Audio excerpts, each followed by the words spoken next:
the more people get comfortable with that process of welcoming things, dissolving them when they go back in their lives, some big issue happens, something happens, and in the midst of it, suddenly, whoosh, that muscle flexes. I'll say it again, if emotion comes up, judgment comes up, cynicism, if there's some issues with things or people, the natural propensity is to get upset, blame that thing, get upset at that thing.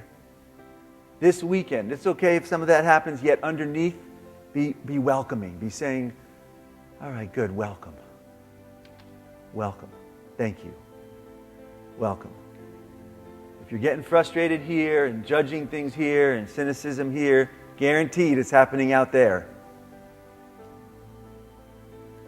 I mentioned a lot of folks, when they get close to neutrality, up towards the heart, into neutrality, the psyche has this way of whacking people down.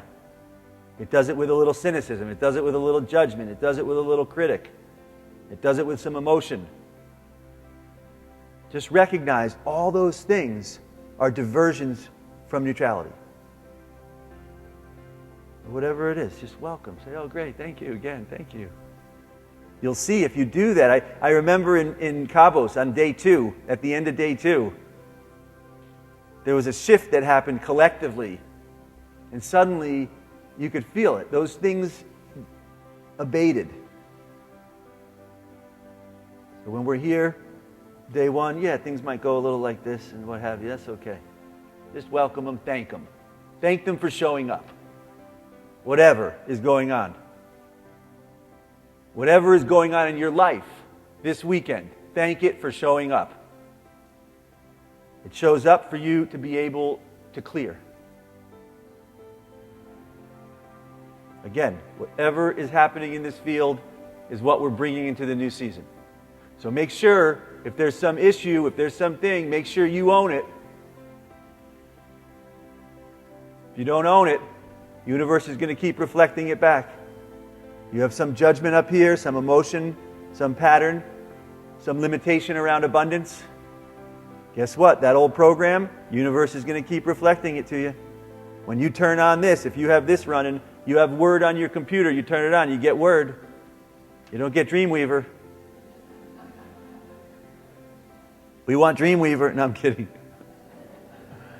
Listening to Paul, I realized there's so much more to learn from him, and I'm learning how to let go of trying to fix people and trying to make them better through my techniques, and allowing the person to find their own way of relaxing and letting go and going into neutrality and allowing their body to heal themselves.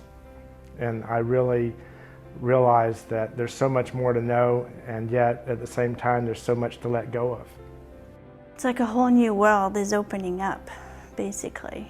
It's like, okay, let's leave the old, behind and enter a new dimension, a new world where my quantum field is now part of me, and which I never was aware of it before, really. When I do that in a new situation, in a new meeting, I'm dissolving everything that happened in the last 2 hours. Why? Because that new thing I'm moving into, I want it to be fresh. I don't want to bring the stuff we already experienced.